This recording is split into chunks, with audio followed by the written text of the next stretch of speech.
there's a lot of overlap between like the neurodivergent population and the stoner population, people who use cannabis every day, right? And I can tell you from experience, if people are unhappy with where they're working in general, their executive function is always going to be terrible because they don't want to put their effort towards a company they don't believe in. Yeah. And that has to do with mental state, right? Like you're always going to be in a reduced mental state if you're working for a company that you don't want to work for. And now for something completely different.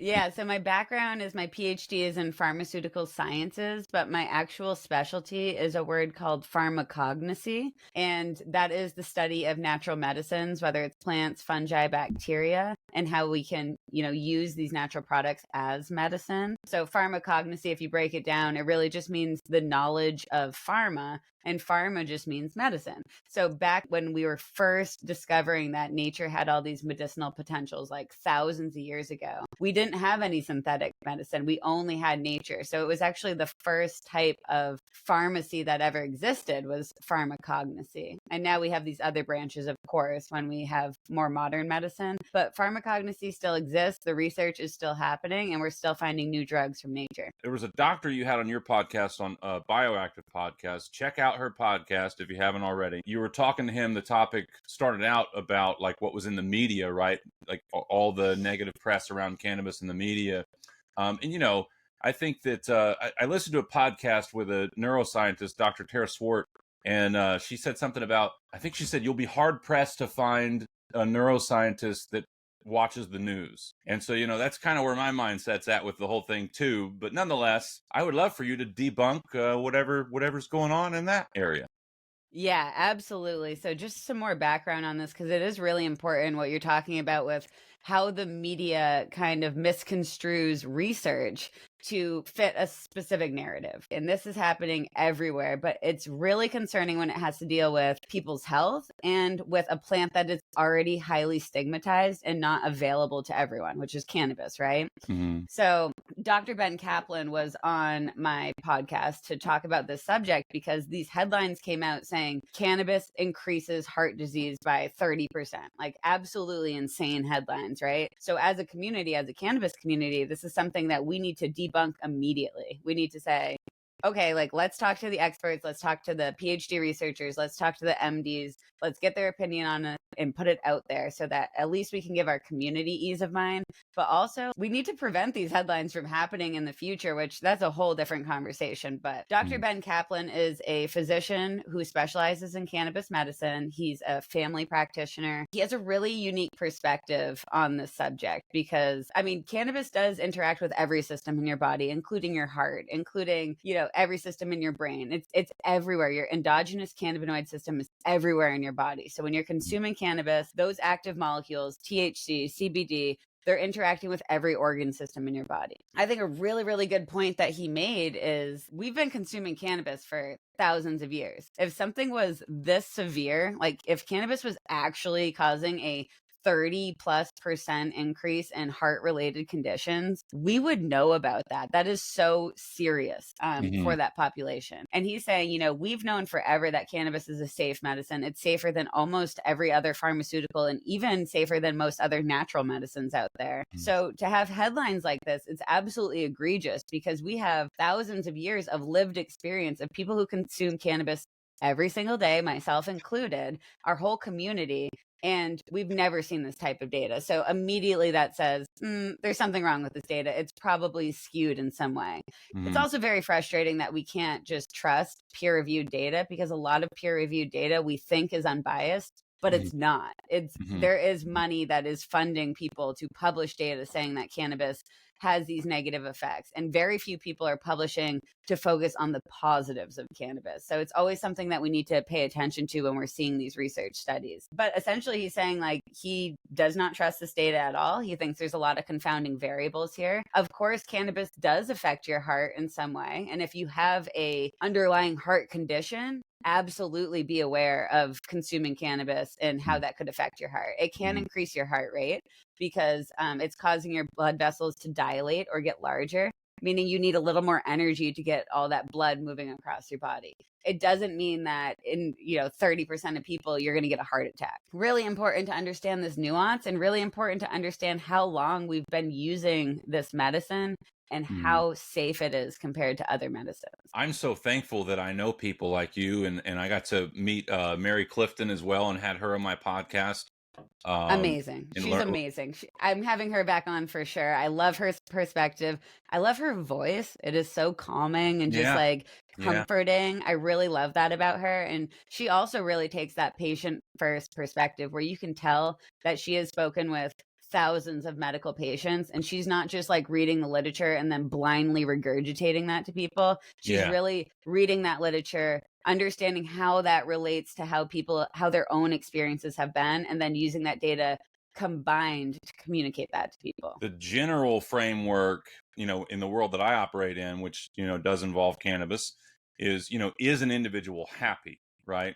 And I know that there's been recent peer-reviewed studies, I don't know if we talked about it, related to the increase in the executive function of the brain with cannabis, which, to me, that makes sense. But I think that the disconnect is what is going on with the thoughts and the emotions of the individual, right? So if they're depressed and they're stressful and they're playing video games, XYZ, then they may not see those benefits, right? But if you have good practices and rituals in your day-to-day life, and you're in a good space with your mind and what you're doing for your, work or whatever it is, your relationships, then you can see positive effects. And I've noticed that within my life for sure. And also the lives of the clients that I've worked with. So from my perspective, the only thing bad about cannabis is really related to the mindset of the individual. I do think that there are individuals out there that use it for medicinal purposes, and they're also kind of not so good space here. So there is potentially some adverse stuff.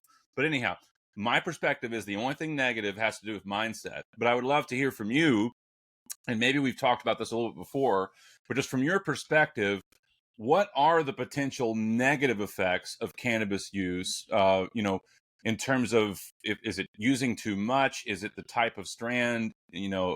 Rare cases, right? I know there's rare cases of schizophrenia and things like that. But and on the schizophrenia note too, it's really important to note that like cannabis use alone is not the factor that's determining if people get schizophrenia or not. It's what level of childhood trauma do these people have? What is their genetics like? Like you can't just like catch schizophrenia like you catch COVID, right? Like you can develop schizophrenia if you're already genetically predispositioned to do so, but you're not just going to like smoke weed and then develop schizophrenia out of nowhere. Right. Like there's a lot of confounding variables there, and we don't understand that connection very well. But we know that cannabis use alone, if you took a bunch of people that had no genetic predisposition to schizophrenia, they're not going to develop schizophrenia. With that being said, they could have acute psychosis, which is different than schizophrenia. And this is really when it's kind of synonymous with like greening out sometimes, where you use way too much THC. Your brain is overwhelmed. You're in a really negative state, probably to begin with. And then when you take in way too much THC, your brain just doesn't know how to regulate and react to situations. So it kind of just like stops, and then you go into this acute psychosis. And of course, after that THC is metabolized and exits your body, you can return to that baseline state. And a lot of people don't use cannabis again after that experience because they had the completely wrong dose, they had the completely wrong mindset, and they had a terrible time with it. Right. So, that combined will almost always relate to a bad time with the wrong dose and the wrong mindset. Definitely important to not just keep track on yourself, but like on your friends too. If you notice that they're in a really negative mindset and they keep using more and more and more THC, this is kind of what we start to call escapism, right? When you're trying to escape reality by over consuming THC. And I've said very publicly that this can be a good thing sometimes. Like say, both your parents die in a car crash and so much is going on in your life. This is when a lot of people want to end their life. This is serious, right?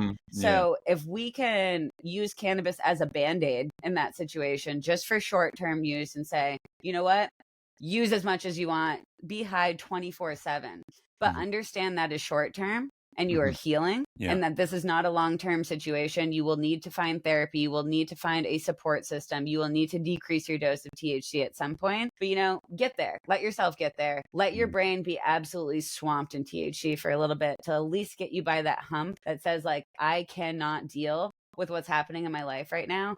But I know that as I process my emotions, I will be able to get there, just getting over that hump. Whether the environment at home is good or bad or whatever, it's literally having an effect on how the THC interacts with our endocannabinoid system, as well as the neurons in our neural pathways. Like it has an effect on all of that. Oh, 100%.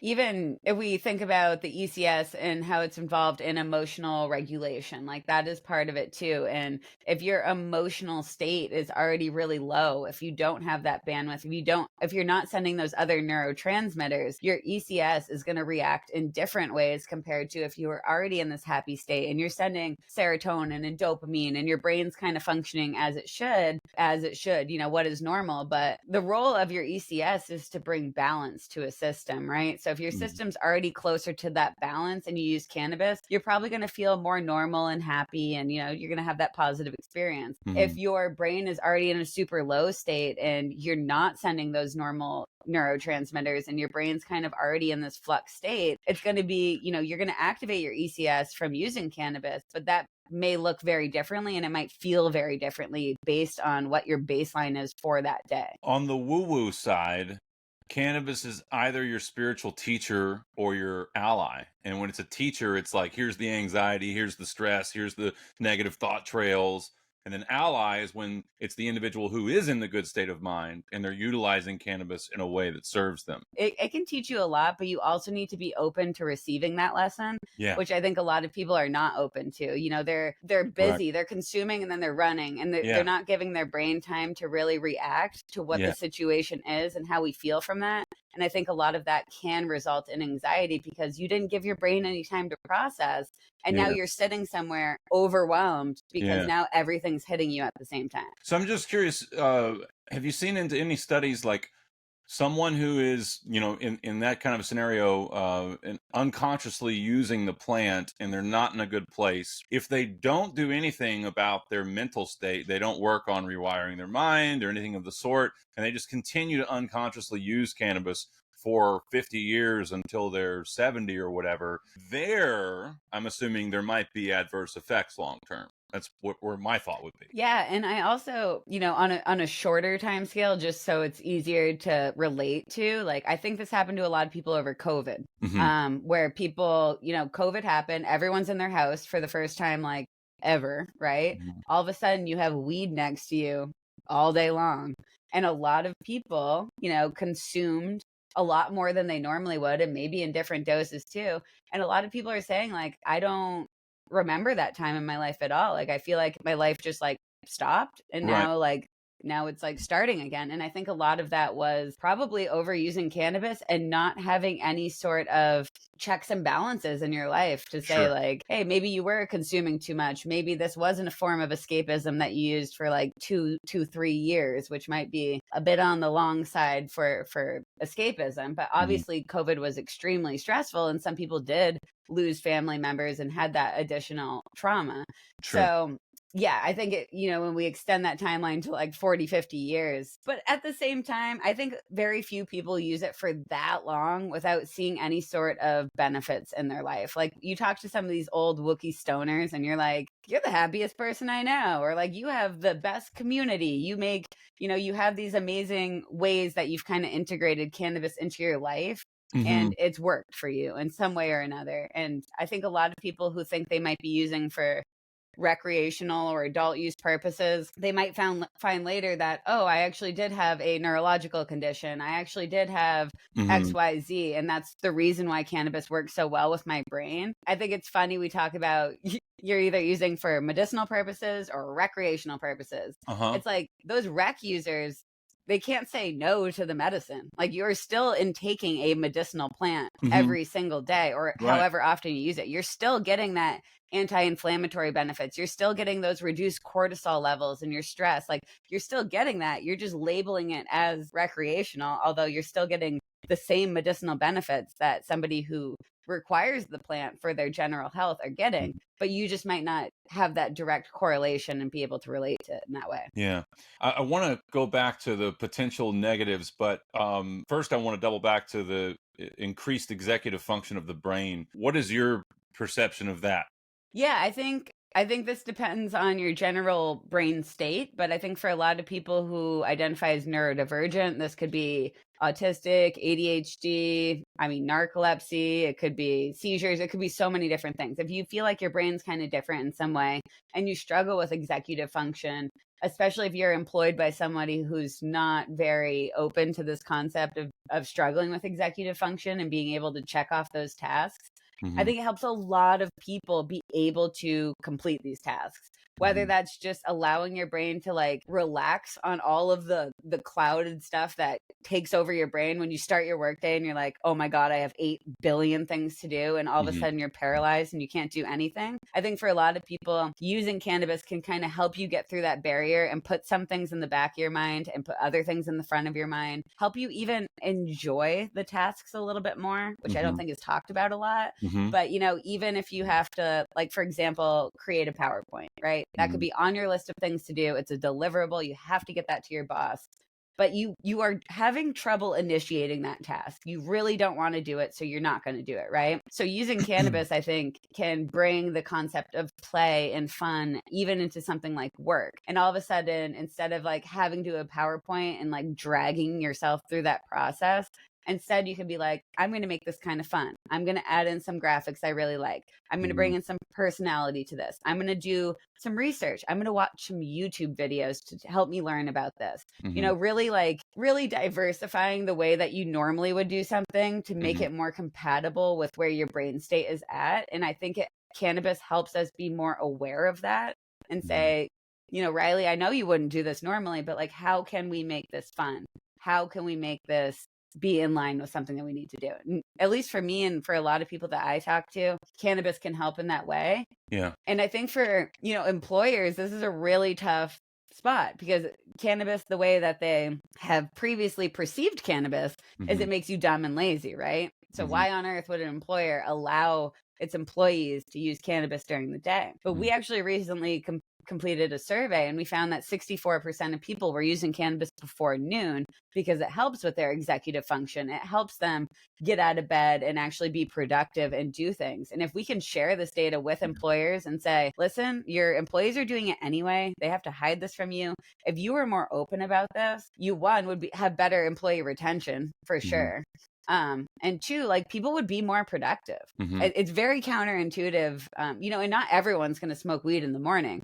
But if you just said, like, if this helps your executive function and your productivity and you're using it at a dose that still allows you to do everything you need to do, what is the problem with that?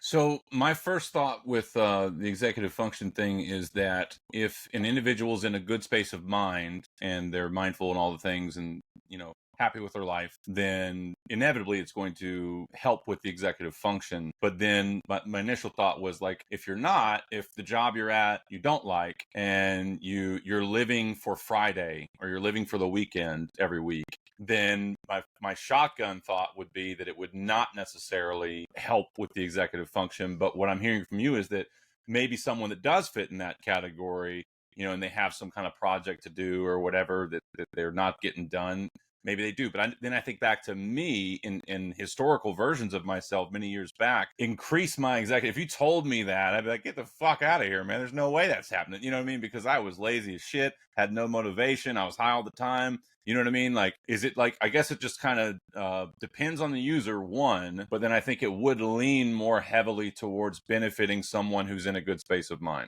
Oh, 100%. And I think there's a lot of overlap between like the neurodivergent population and the stoner population, people who use cannabis every day, right? And Hmm. I can tell you from experience, if people are unhappy with where they're working in general, their executive function is always going to be terrible because they don't want to put their effort towards a company they don't believe in. Yeah. And that has to do with mental state, right? Like you're always going to be in a reduced mental state if you're working for a company that you don't want to work for. Yeah.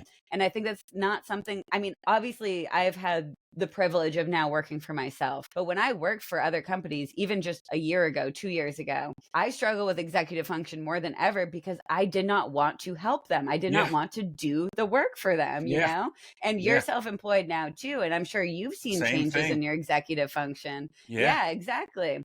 Yeah. So I think it's a really tough thing because I think for a lot of people, they're working for companies that they don't want to work for, and they're blaming their brain on it, but their Oh, brain knows something that they don't know. well, I'll tell you from my experience, like the people that there's a lot of people that I'll speak with on discovery calls, not all, but you know, it'll be like, man, this weed's, you know, making me lazy and all this stuff. And then I'm like, all right, great. Well, hey, thanks for taking time to talk. Just real quick, what do you do for work and what's that like? You know what I mean? And I just go right there. And within a few seconds, I can tell like they don't like this shit, but they think that the weed's the problem. But And your it's really, work this is is where I think it's like the good teacher, the spiritual teacher, the good teacher, the cannabis is like, hey man, this is not what you like, really. and work is not just like that thing that you do sometimes. We're working like all the time. Like Yeah. as Americans, the majority of our life is spent working. Yeah. So if you are unhappy in your work environment, you're going to be unhappy in general. Like, Yeah. sorry, I hate to like And put that cannabis generalization, but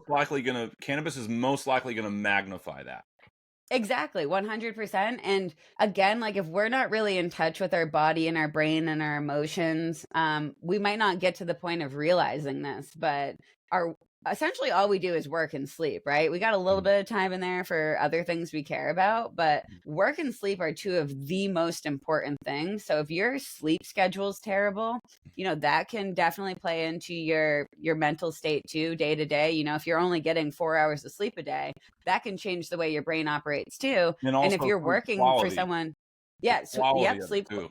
Yeah. exactly. Yeah. And same thing with work. If you're working for someone that you don't like, that you don't believe in, you're working with coworkers, you're in a very negative work environment, like that's going to Unconscious play into stress all the time. every aspect of your life. Yeah. Amen. Okay. Beautiful. That was really, really good. Now I want to double back to the potential negatives from your perspective. You know, if we're outside of CHS and schizophrenia, just potential negatives for the average consumer. For the average consumer, this is funny. I was just asked this at MJ Biz, like the biggest cannabis conference. And I was like, I'm not going to answer that because I think everyone else focuses on that. And I specifically focus on the positives. Sure. But I think if you're using cannabis responsibly, honestly, I don't think there's any negatives to it. And that might be insane to people to hear. But my perspective would be the only reason that it would be insane to hear is because of indoctrinated thought from society. Well, exactly. I mean, again, we have this endogenous system within our body for so many people, that system somewhere in their body, it's dysregulated. And cannabis really just is this amazing magical plant that can help bring balance to so many people that are constantly imbalanced, and even conditions that we didn't know involved the ECS. We're starting to get more and more data that it is involved in the ECS. And this is why cannabis is good for so many people. I mean, obviously you could talk about like lung health and smoking, right? Like that's one thing. But even looking at that, like we don't have data that smoking cannabis directly correlates to increases in lung cancer like we do for nicotine products, with tobacco products. So even thinking about something that to many would be obvious as negative, we don't really have the data to support it. I mean, obviously, if you're putting anything in your lungs other than air, there's going to be some negative effects. You know, cannabis has a lot of, big quotes here, tar in it, because tar isn't really a well-defined thing. It's not a specific molecule. It's not a combination of molecules. Tar means sticky substance. And if you look at cannabis, cannabis is a sticky substance. Cannabis is tar. So it's kind of difficult to talk about the levels of tar even and what that means, because cannabis also, as we talked about before, increases the diameter of the blood vessels in your body so that even if some does get into your lungs, you have a better ability to get rid of that from your lungs because of the other effects of cannabis in your body. So I think as far as negatives, there's really not a lot. I think overconsumption and the wrong dose is the number one thing is people having that negative mental state and feeling that anxiety and that paranoia that they might not be used to because they use the wrong product. But I think in almost any case, if people lowered their dose, changed their product, diversified their products, they'd be able to find a product that works for them in the right dose. And some people don't want to get high. Some people do want to get high. Like cannabis is a personalized medicine. You can make it into anything you want to. You can mix different strains together and create this beautiful salad. You can dab if you want. You can use CBD isolate if you want. You can use suppositories. You can use topicals. There's so many different options. So like reducing it to like good or bad, I think is really, really, really difficult because we're really talking about like hundreds of different things here. It's not one molecule, it's hundreds of different molecules, and every product has different ratios and concentrations of these things. So it's kind of difficult to make generalizations about it. Yeah, I've always kind of leaned in just the general direction of, well, carcinogens over time, I get it, that's a thing. But I also heard somewhere that, what is it, one joint is equivalent to 20 cigarettes or something in terms of, I don't know where I got that from, and maybe it's give or take, but it's nowhere near what cigarettes are. And so, yeah, and breathing everything else in. So that's the only thing that I could think of, or the mental state of the individual, So what about CHS? Is CHS something that is already in the individual, or is it something that cannabis can actually create? Yeah, that's a good question. So CHS stands for cannabis hyperemesis syndrome, meaning you eventually, after consuming cannabis for a really long time in a specific population, some people develop this like uncontrolled cyclical vomiting. It's really really uncomfortable for people. They're vomiting like 20, 30 times a day. The only thing that helps is hot showers and capsaicin cream or this hot pepper cream. So what we know so far from Dr. Ethan Russo's research is there very likely is a genetic component to this as well. So some portion of the population is genetically susceptible to developing CHS, and specifically after using really high dose THC concentrates for an extended amount of time. We are still learning a lot about this. A lot of medical professionals don't even know about it, and they're misdiagnosing it in clinical settings. I'm actually part of a CHS study right now. I'm helping write it and conduct the survey so we can learn a little bit more about that population of people. And I'm happy to update you when that's published, but that won't be for a few months. But yeah, likely a genetic component of that as well. Not to get too much into the biochemistry here, but we think it has something to do with your cannabinoid receptors, which THC binds to, and these other receptors in your body called the TRPV1 receptors. The reason we think that those ones are involved as well is because when you introduce lots of heat to your skin, like a hot shower or capsaicin cream, it activates those receptors. So we think it has something to do with like an imbalance in the way that these receptors are communicating either between each other or with your brain that's causing this hyperemesis. And it can be really confusing to people because what do you do if you're a regular cannabis consumer and you're feeling sick? You consume more cannabis, and that's going to make it worse and worse, especially if you've never heard of this condition, you've never talked to anybody with this condition, your physician doesn't know about it. You're going to keep consuming cannabis because you think it might help, but it's at the end of the day making it worse. So the only thing we know that helps with CHS right now is abstaining from cannabis. And after a couple of weeks, your body will find a new balance, and hopefully you'll stop with these vomiting episodes. But it can be obviously very scary because people are losing a lot of liquids, a lot of weight. They're severely dehydrated when you're vomiting this much. It inhibits you from going to work or school. It's very serious, but it is a very small population right now. But as a cannabis community, this is our people. This is something we should care about. It's something we should invest research in.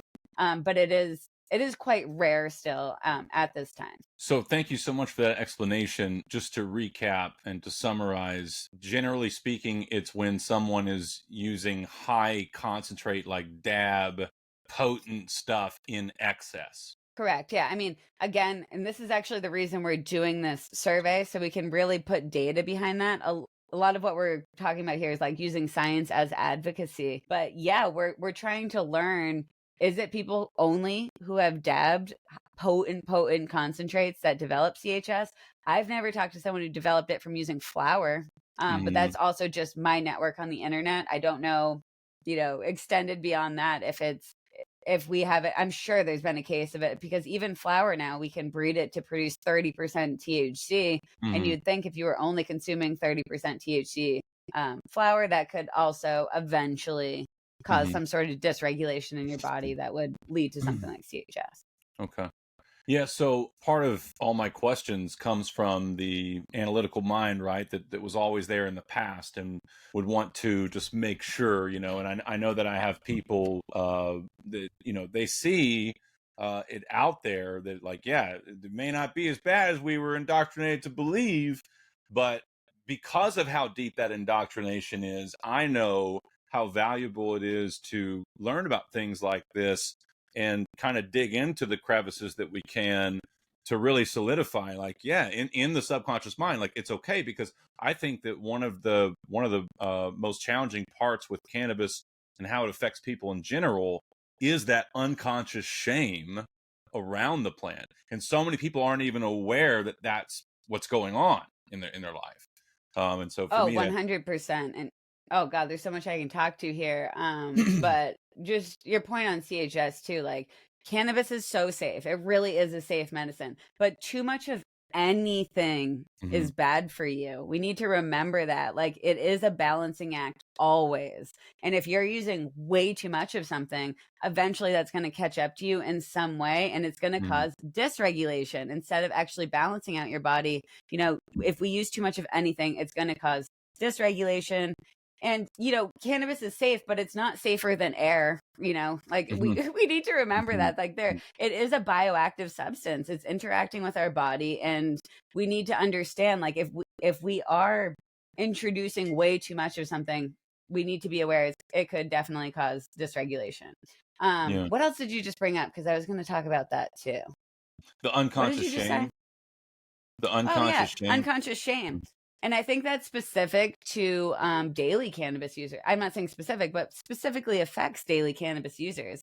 And again, in this survey that we just ran, we found that we had about 5,000 participants, and 91% of them used cannabis at least once every single day. When I first shared that data, the amount of people that were saying this is so validating towards me, because I've always hidden that I was a daily cannabis user, because I felt like I was abusing this medicine and I was going to be looked upon by society as this like drug abuser. But it's my medicine. Just like Lipitor, like, you would take that every single day. And same thing with cannabis. This is people's medicine. They need it every single day. It's great that for some people who have like, IBS or some sort of flare up, maybe they only use it when they have a flare up. But for so many other people, they're utilizing this medicine every single day. It's part of their routine, and they need it to live a successful, happy life, both mentally and physically. And having this data is so important, because now we can publish this data in peer-reviewed research. People can cite that. We can actually take our population seriously as a unique medical population of people that respond very well to cannabis.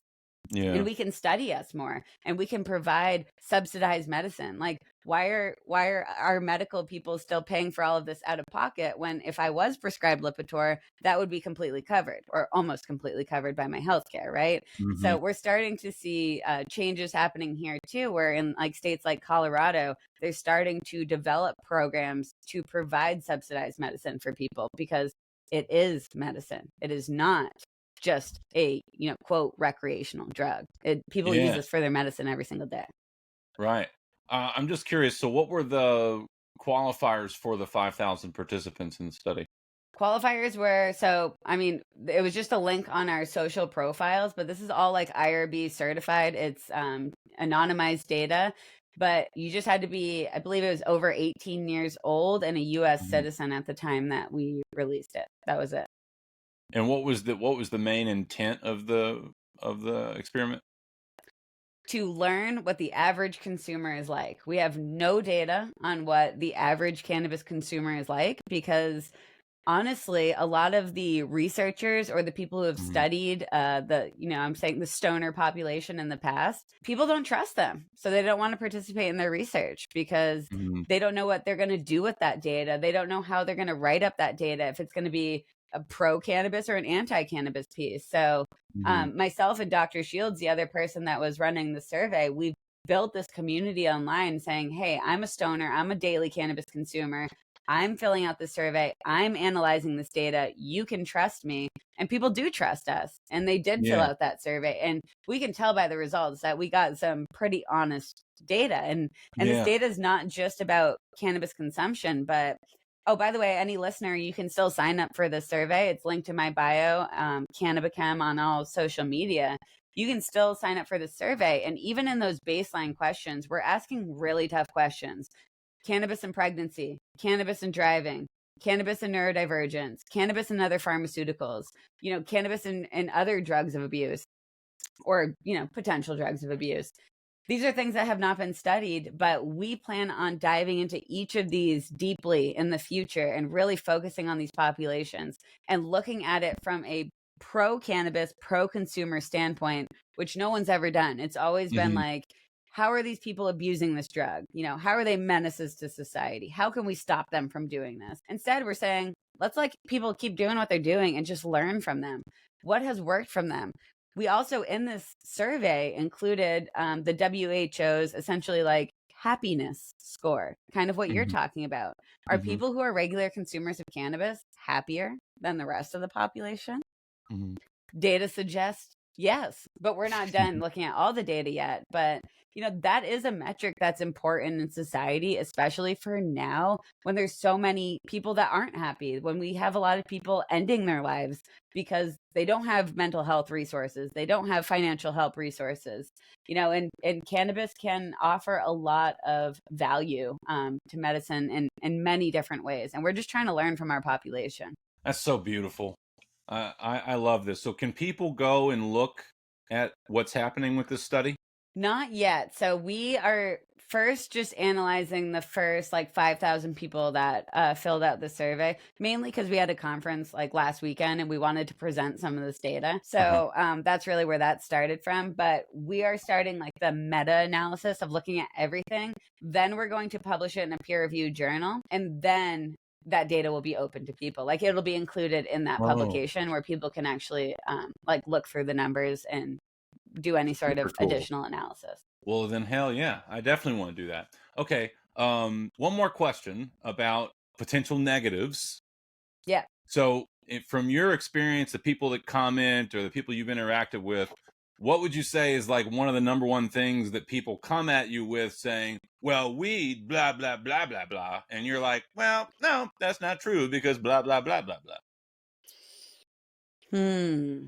Well, for me specifically, people just call me a drug addict all the time. Like that's that's what I get a lot. And for me, the way I kind of combat that is talking about the ECS in a very educational way. I mean, some people you cannot educate, but talking about how it works very specifically in your body on the system that helps control so many other systems and bring balance, and how this is a medicine. That's usually how I combat it. I don't get like a ton other than those comments. I don't know if you get comments on your videos that are more targeted, but So mine are. you're saying the idea that you sometimes see is that it's proposed to be that one who indulges consistently is an addict. They are addicted to a substance. Yeah, and I always also like saying, depending on the audience, but I will say like, yeah, I am addicted. I'm addicted to enjoying my life and having a great community, and I'm addicted to, being able to enjoy something like exercise and family time, and Mhm. just kind of bringing the word addict, addicted into a different light, because kind of like the word stoner, it's like very often looked at in a very negative light, but it Yeah. doesn't have to be. There's nothing Yeah. inherently bad about the word stoner or even addicted. Like I'm addicted to a happy life. Like that's not bad. That's a great thing. And yeah, cannabis is like one of the main avenues that allows me to enjoy my life and build these important relationships and have a successful career. I wouldn't have any of this without cannabis. So yeah, I'm an addict. I'm a Yeah. successful addicts. Amen. So, and then where I usually go with that too is like, there are plenty of people out there who are like, well, I don't know, you really gotta blah, blah, blah, blah, blah, blah, blah. And then, but you look at their life and like they drink Starbucks every day. And it's like, dude, there's a bunch of shit in that Starbucks coffee that's not good for you, And Right. They so, drink Starbucks every day. You got your scratch off tickets that you do on the way home to hopefully change your entire life overnight. You have a glass of wine with your dinner and then you take an Ambien to help you sleep. But you're doing better than me. It's yeah, just people's perception of like what makes a healthy life, what makes a happy life. It's very different, and it's very different with different like socioeconomic classes too. But for me, like, I judge a successful life based on how well your relationships are with people and how much you enjoy your life. Do you enjoy, like, that's have you it. built a workplace that you love? I have, yes. And like, again, cannabis has helped me do that. And my business partner, both of us, we take our work environment so seriously because we've had really negative work environments and we never want to do that again. It Mhm. really does make productivity go down. It makes you not want to work. It makes you less efficient. So something Mhm. that we prioritize is happiness in the workplace. And a lot of times, if we're having like low energy days, we will just meet on Zoom, we'll talk, we'll work, and we will like smoke or vape together while we're doing that. And it really just brings the conversation. One, you have better ideas than you're ever going to have before. Like most of our amazing ideas have come from those sessions. But also Mhm. like feeling that comfort that I don't need to hide this from you. This is Mhm. something that I'm doing regardless if you're here or not. And Right. it's Right. allowing me to actually work today. And if I didn't have access to this, I would have just taken the day off. That brought up one more question. Keep Vaping. them coming. Okay, so with Vaping, yeah. vaping, obviously there's the vaping to try to quit cigarettes, which in my opinion, if you're going to try and quit, just try and quit or switch to full natural tobacco as opposed to the ones that have all of the shit inside of them, from my perspective.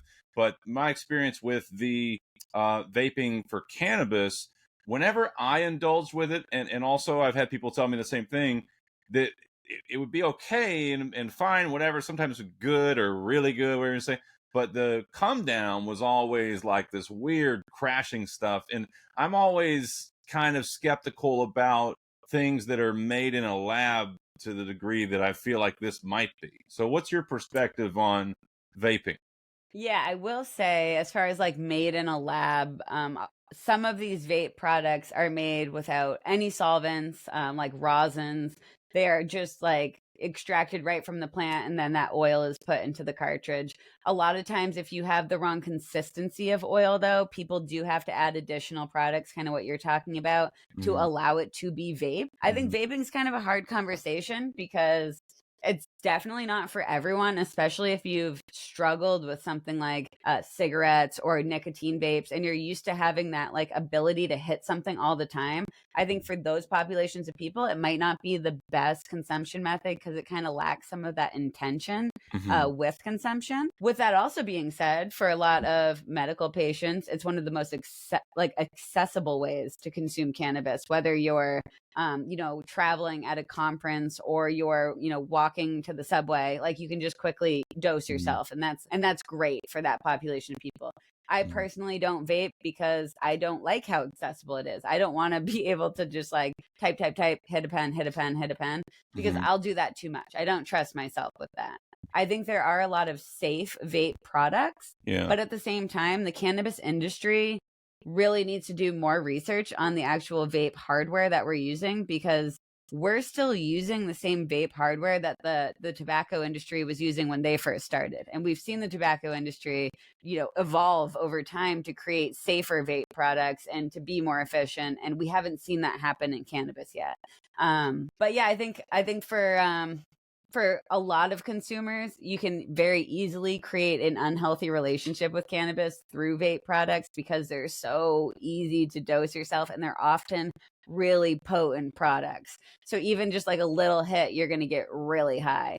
And a lot of them are made with distillate, which is just straight up THC or like THC and maybe a little bit of terpenes. So you don't have that diversity of different compounds like you do in cannabis flower or even some other types of products. I think they are safe in general, if used relatively responsibly. Right. Well, first off, I would like to have you back again at some point, and I would like to have like a different kind of conversation around cannabis that kind of goes into the spiritual world a little bit more. I think we talked about that. Are you up for that? Always. Okay, cool. You know what would be another like cool conversation around that topic is the use of cannabis with pretty much every other psychedelic. Like I don't know if you're too much into psychedelics, but myself and the community of people that I do psychedelics with, we are always using cannabis, regardless of what the other substance is. Cannabis is always there. and It you is find always it to part be of like that a really experience. good marriage with other stuff. Exactly. And it's a great mediator because for people who use a lot of cannabis, that's your kind of safe space in your brain is like that feeling, right? You Huh. activated your cannabinoid receptors, you're a little bit medicated, Interesting. lifted, you're safe there. That's where you start that journey. And then it also allows for that increased creativity, that calmness, that openness to change. Like it's a really good mediator of a psychedelic experience. Interesting. Okay. Well, obviously, thank you so much for coming out. But before I totally wrap this thing up, obviously, it's worth saying that we are not doctors. However, she is a scientist, but this is not medical advice. Do your own research as Yes. always. And I think that I can speak for both Riley and myself that the most important thing related to cannabis and anyone's relationship with cannabis, the first place is your relationship with yourself. That's what's most important. Your mind, the state of your mind. And if you're And not with that certain what being to do, said, too, like yeah, state of your mind, like it's not something you need to change overnight. In right, fact, you're not going to change it overnight, definitely but not. it's a journey that is going to have implications in every single part of your life, whether you see it or not. So it's worth investing in and investing that time, energy, and effort. It's not something you could say, oh, 2024, like that's when I'm going to get it done. It's like, no, start today. Right, Start with that relationship with yourself today. And even if you increase it by like 1% every day, just building relationships, loving yourself, evaluating relationships with every substance that you put in your body and how that affects your brain state and how it affects how your day goes. Like just being aware, taking notes, these are things that I find I'm very comfortable with my life and my brain, and I'm happy almost every day now. hmm Doesn't mean I'm not working on this stuff. Like I'm still working on this stuff yeah, every single day because my happiness is my number one priority always. yeah, Always. Like I will not do things that bring down my happiness because that's going to have implications in everything that I do. So it's not worth it. Even if it has some other like benefits that may be very like alluring to you, you always need to consider how that's going to affect your brain and your quality of life. Those are your most important things in life. amen, amen. And if you are like, what does that mean? It means rewire your brain. And really, if you begin going down that road, I just look at it as brain training. The reason that one reaches a certain space of being with their mind and life is in disarray to some degree is a byproduct of all the experiences and thoughts and beliefs that were exposed to the person, the trauma, etc. Well, that was all emotional and thought related brain training. So then, well, fuck, dude, we just got to do the same thing in the other direction. And if you're not certain where to begin in that journey, obviously you can take a holler at Phil. If you'd like to have a community to join with other cannabis users or indulgers that are, good people, definitely check out Riley's group through her webpage, which I'll put the link below as well. And yeah, Riley, Thanks. thank you so much for hanging out. Is there anything else that you'd like to let the people know you're doing? Any projects, anything?